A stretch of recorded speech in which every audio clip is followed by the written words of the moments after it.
জুলুম শুধু আমাদের জন্যই হারাম না, আল্লাহর জন্য হারাম। আল্লাহ তাআলা বলেন হাদিসে কুদসিতে, ইয়া ইবাদি, হে আমার বান্দারা, ইন্নী হারামতু যুলমা আলা নাফসি, আমি জুলুমকে আমি আল্লাহ নিজের উপরে হারাম করেছি।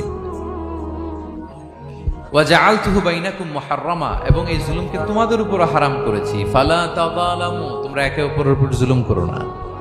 জুলুম শুধু আমাদের উপরই হারাম না, আল্লাহ নিজের উপরও হারাম করেছেন। তাহলে জুলুমের সাথে কি মুমিনের কোনো সম্পর্ক থাকতে পারে? পারে না। এবং আল্লাহ তাআলা কখনো কোনো বান্দার উপর জুলুম করেন না। ওয়া আন্নাল্লাহা লাইসা বিযাল্লামিন লিল আবিদ, তিনি তার বান্দার উপর জুলুম করেন না। কোনোভাবেই যেন জুলুম না হয়ে যায়, এজন্য আল্লাহ তাআলা কিয়ামতের দিন মাওয়াজিনাল কিসত, ন্যায়ের মানদণ্ড তিনি প্রতিষ্ঠা করবেন, যাতে একটু ভুল না হয়ে যায়, জুলুম না হয়ে যায়। আমরা মাঝে মাঝে যে দোকান থেকে বস্তায় বস্তায় চাল নিয়ে আসি না, চাল দেখা যাবে যে 1 মণ চাল হয়তো সামান্য একটু কম হইতে পারে, সামান্য একটু বেশি হইতে পারে, এরকম হয় না? দেখবেন যে দিছে 10 কেজি, বাসায় এসে দেখবেন যে 10 কেজির চেয়ে একটু বেশি, একটু সামান্য বেশি কয়েক গ্রাম, অথবা 10 কেজির চেয়ে সামান্য কয়েক গ্রাম কম, এরকম হয়ে যায় না? মানুষ তো আমরা, কি বলেন? কিন্তু আল্লাহর নিক্তি পাল্লায়, মিজানের পাল্লায় এরকম হবে নাকি? হবে?